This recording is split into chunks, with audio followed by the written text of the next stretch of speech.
जय गणपति देवा, जय भोलेनाथ। किसी गांव में एक सास और बहू रहती थी।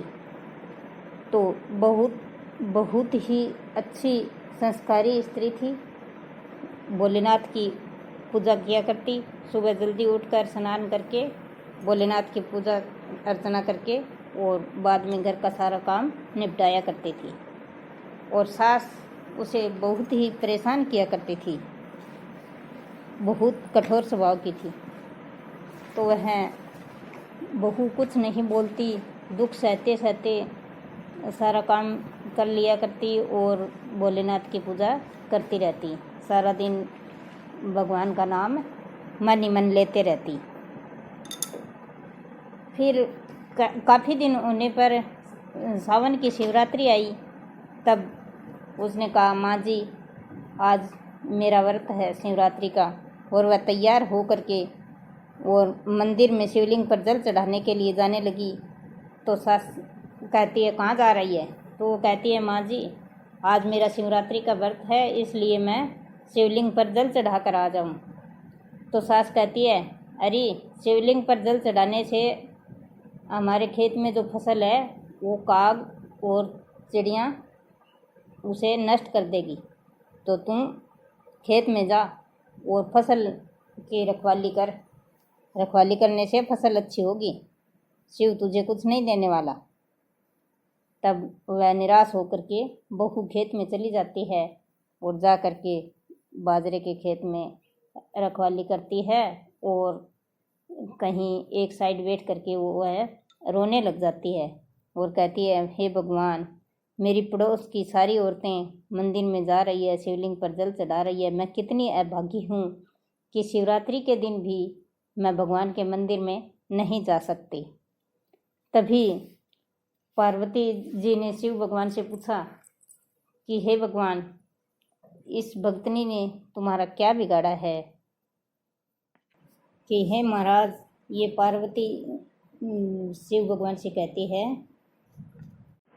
पार्वती माता कहती है, हे महाराज, ये औरत जो है बेचारी, ये आपकी भक्ति के लिए तरस रही है, शिवलिंग पर जल चढ़ाने के लिए तरस रही है और इसको समय नहीं मिल रहा है और ये बेचारी बैठकर रो रही है।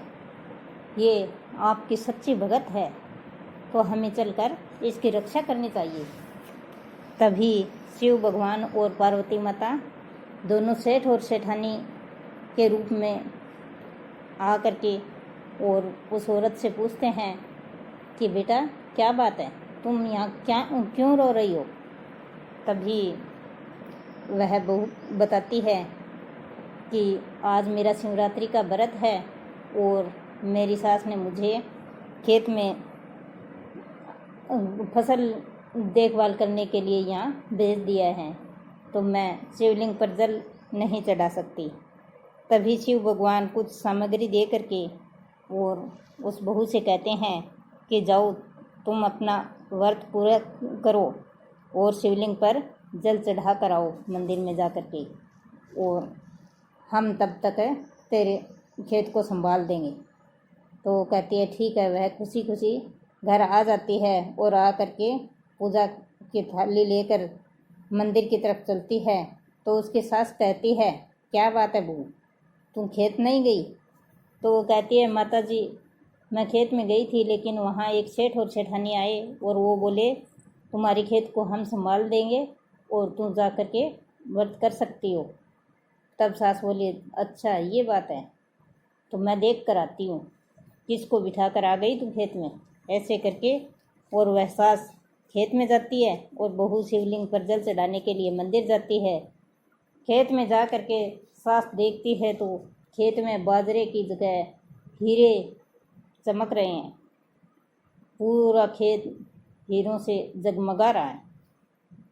यह देखकर सास हैरान हो जाती है और फिर वापस अपने घर आ कर के बहू से पूछती है, ये क्या चमत्कार है, क्या बात है, इतने हीरे ही हीरे कैसे पैदा हो गए खेत में? तब बहू अपनी सास को सारी बात बता देती है और भोलेनाथ की कृपा के बारे में बताती है कि हो सकता है भोलेनाथ की कृपा से ही हमारे खेत में हीरे निपजे होंगे। तभी सास कहती है तो अच्छा ये बात है। तो इस बार शिवरात्रि आएगी, सावन की शिवरात्रि, तो हम दोनों व्रत रखेंगे शिवरात्रि का, और मैं भी खेत में जाऊंगी। अगले बार जब सावन की शिवरात्रि आई तो सास ने व्रत रखा और बहू ने भी रखा। बहू तो मंदिर में गई शिवलिंग पर जल चढ़ाने के लिए, और सास खेत में गई और जा कर के ज़ोर ज़ोर से रोने लगी। तो शिव और पार्वती सेठ और सेठानी के रूप में आए और आकर के बोला, माता जी आप क्यों रो रही है? तभी वह कहती है कि मेरी बहू मुझे बहुत परेशान करती है, और मेरा आज शिवरात्रि का व्रत है और मैं शिवलिंग पर जल चढ़ाने नहीं जा सकी, मैं जल कैसे चढ़ाऊँ? तब शिव भगवान कहते हैं कि तुम जाओ, हम तुम्हारा खेत को संभाल देंगे और तुम जा कर के अपना शिवरात्रि का व्रत पूरा करो और शिवलिंग पर जल चढ़ाओ। तब वह बुढ़िया कहती है, लेकिन मुझे आपने कुछ दिया तो नहीं। तब शिव भगवान कहते हैं कि जब तक तुम घर जाएगी तब हम घर पर ही भिजवा देंगे, तुम जाओ अपने घर। जब बुढ़िया घर जाती है तो उसके सारे शरीर पर छाले ही छाले पड़ जाते हैं। तो वह छालों से परेशान होकर के अपनी बहू को गाली देने लगती है कि तूने ये क्या किया है, मेरे शरीर पर तो छाले लगाए हैं, तूने ये क्या टोना टोटका कर दिया, मेरी काया बहुत दुख पा रही है। तो ऐसा कहने पर उसको बहू को बहुत बुरा लगता है और वह कहती है, हे भोलेनाथ आपने मेरी सास को इतना दुखी क्यों कर दिया, आप मेरी सास को माफ़ कर दीजिए। ऐसे करके हाथ जोड़ के कहती है कि हे भगवान आप हम पर कृपा दृष्टि बनाए रखो।